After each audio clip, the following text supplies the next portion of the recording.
Ezekiel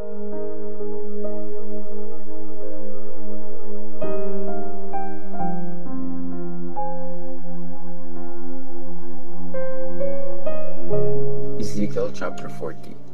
Ang vision ni Ezekiel tungkol sa temple.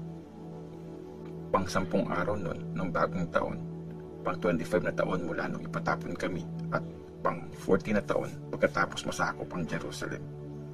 Nung araw na yon, naramdaman ko ang power ni Lord. Sa isang vision, dinala ako ng Diyos sa lupain ng Israel, sa tuktok ng napakataas na bundok. Sa bandang south, nakita ko ang isang parang city. Inilapit niya ako doon. Tapos, may nakita akong isang lalaki na nakatayo sa tapat ng gate.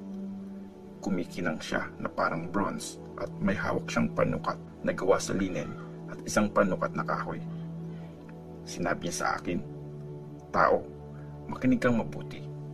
Manood ka at tandaan mong maigi ang lahat ng ipapakita ko, kasi ito ang dahilan kaya ka dinala dito. Tapos, sabihin mo sa mga Israelites ang lahat na makikita mo." Ang gate sa east. Nakita ko ang pader na nakapalibot sa area na sumasakop sa temple. Kinuha ng lalaki ang kahoy na panukat niya na 10 feet ang haba. Sinukat niya ang pader, 10 feet ang taas nun at 10 feet din ang kapal. Tapos, pumunta siya sa gate na nakaharap sa east. Umakyat siya sa hagdan at sinukat yung entrance. 10 feet ang lapad nun. Paglampas doon, may hallway na may tig-tatlong maliliit na kwarto sa magkabilang side. Pare-pareho ang size ng mga kwarto, 10 feet by 10 feet. May pader sa pagitan ng mga kwarto at pare-parehong 8 feet ang lapad nun. Paglampas doon sa maliliit na kwarto, may pintuan na 10 feet ang lapad. Papunta yon sa isang daanan na nakaharap sa temple. Sinukat niya ang daanan at 14 feet ang lawak nun. Paglampas sa daanan, nandun yung pinto pa-exit ng 4 feet ang lapad. Ito ang dulo ng gate at pinakamalapit yon sa temple. Tapos nun, sinukat naman ng lalaki ang pasukan ng gate. 16 feet ang lapad nun. Tapos, 22 feet yung luwang ng hallway. Sa harap ng malilit na kwarto, may mababang pader na 20 inches ang taas at 20 inches ang lapad. Square ang bawat kwarto. 10 feet ang haba at ganun din ang luwang. Tapos, mula sa kisame, sinukat niya ang layo mula sa likod ng isang kwarto hanggang sa likod ng kwartong katapat nun at 42 feet yon. Sinukat niya yung pader sa pagitan ng daanan at ng courtyard. 100 feet ang taas nun. Paglampas ng pader, bubungad na yung courtyard.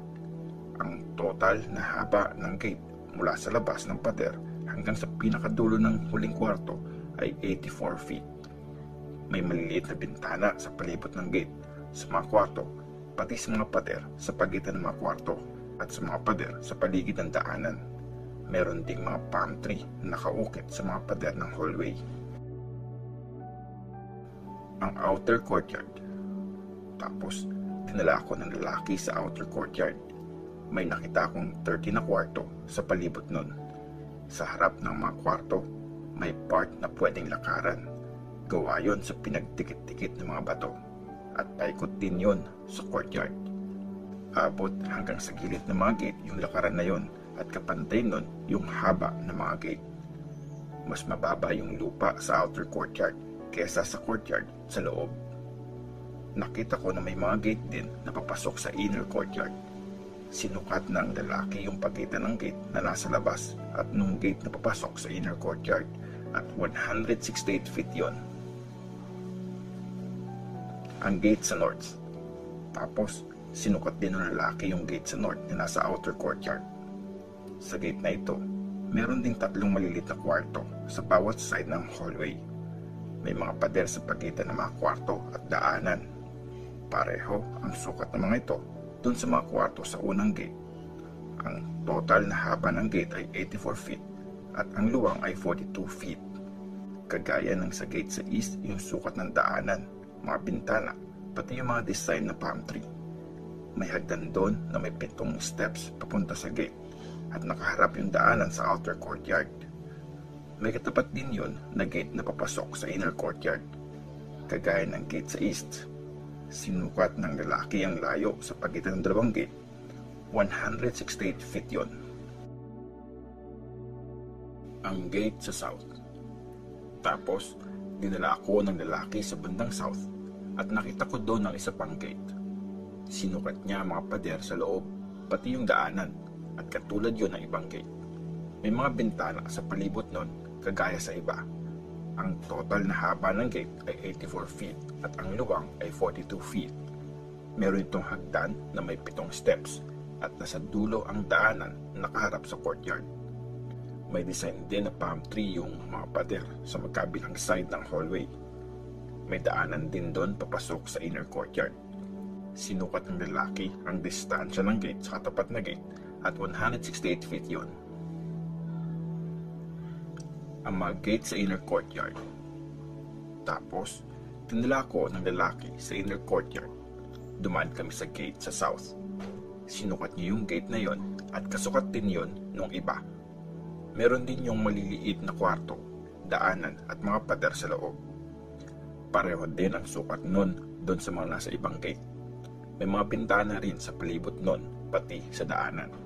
Ang total na haba ng gate ay 84 feet at 42 feet naman ang luwang.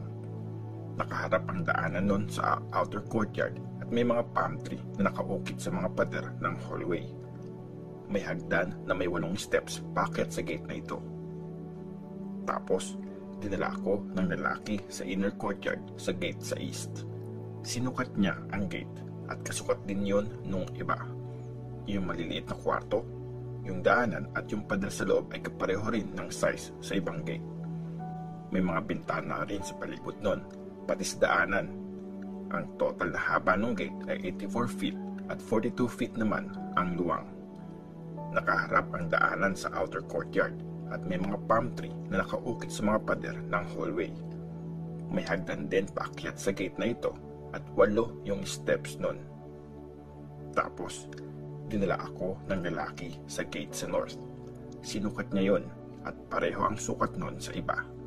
Gaya ng iba, may maliliting kwarto, mga pader sa loob na may design, daanan at mga bintana sa palibot.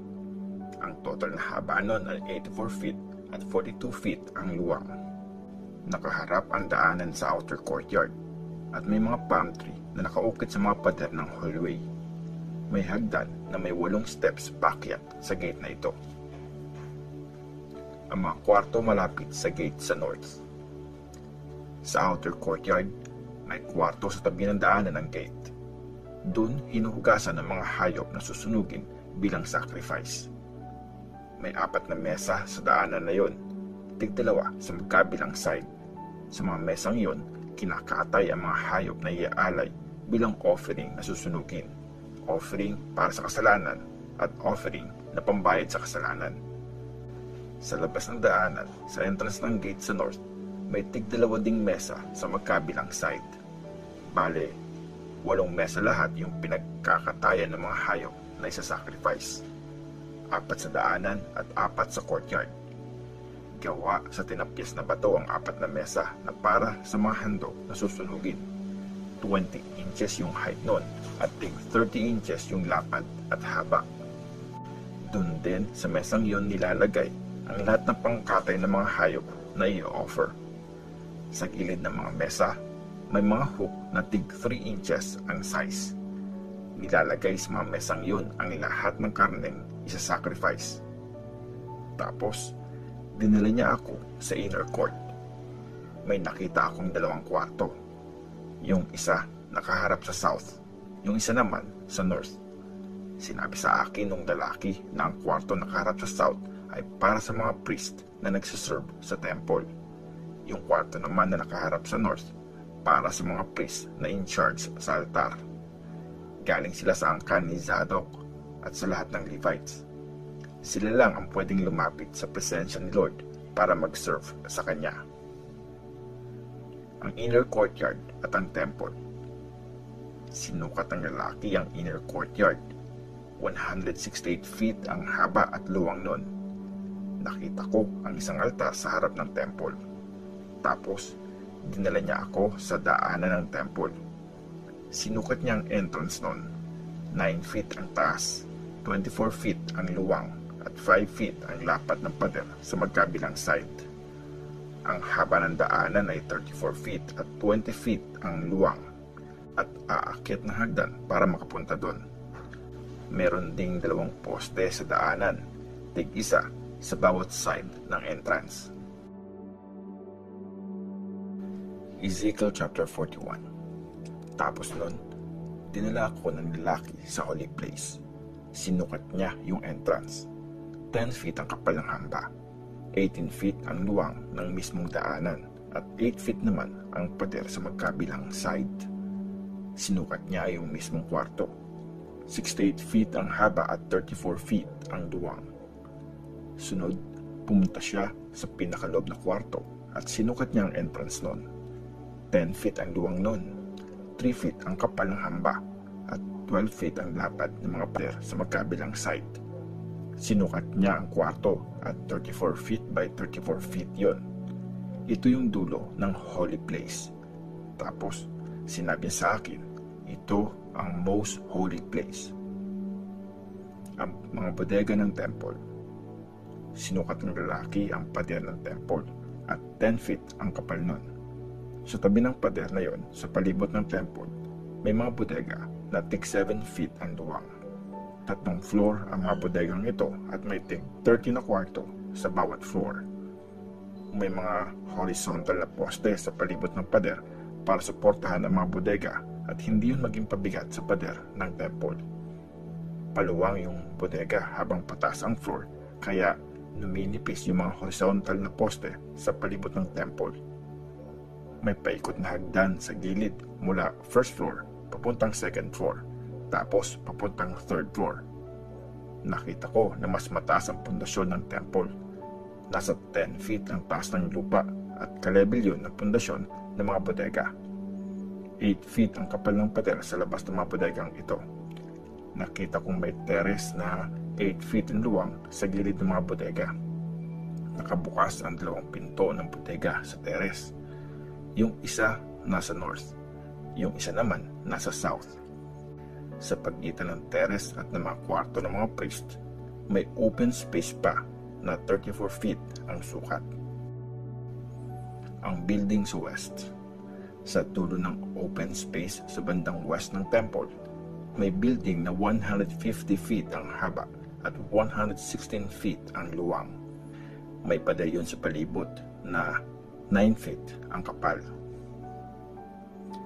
Ang total na sukat ng temple. Sinukat niya ang temple. 168 feet ang haba nun. Tapos 168 feet din mula sa likod ng temple hanggang sa pader. Kasali yung open space. Ganun din, 168 feet ang sukat ng harapan ng temple. Kasali ang mga open space sa magkabilang side. Sinukat din niya ang haba ng building sa west. Kasali ang mga kwarto sa magkabilang side nun at 168 feet din yon. Ang temple, ang holy place, ang most holy place at yung kwarto sa bungad ng temple ay binalutan ng kahoy mula sahig hanggang sa mga bintana. May takip din ang mga bintana nito. Nilagyan din ng tabla yung dingding sa itaas ng pinto hanggang sa pinakaloob na kwarto at sa labas pa. Inukita ng design yung mga pader sa holy place at most holy place. Alternate na isang palm tree at isang cherubim. May 2 mukha yung cherubim. Mukha ng tao sa isang side, tapos layo naman sa kabila. Magkatalikod ang mga mukha at nakaharap sa palm tree na nasa magkabilang gilid nito. Nakaukit yon sa lahat ng pader ng temple, mula sa sahig hanggang sa dingding sa taas ng pinto. Ang kahoy na altar. Square ang mga haligi ng pintuan ng holy place. Sa harap ng entrance ng most holy place ay may isang parang kahoy na altar. 5 feet ang taas nun at 4 feet ang lapad. Gawa sa kahoy ang mga paa nun, pati yung patungan at mga gilid. Sinabi ng lalaki sa akin, ito ang mesa sa harap ni Lord. Ang mga pinto. May tig-dalawang magkasunod na entrance ang Holy Place at Most Holy Place. Bawat entrance may dalawang pinto na bumubukas sa gitna. Gaya sa mga pader, may mga inukit ding palm tree at cherubim sa mga pintuan ng Holy Place. Tapos, may bubong na kahoy yung harapan ng porch. Sa mga pader sa magkabilang side ng porch, merong maliliit na bintana at mga inukit na palm tree.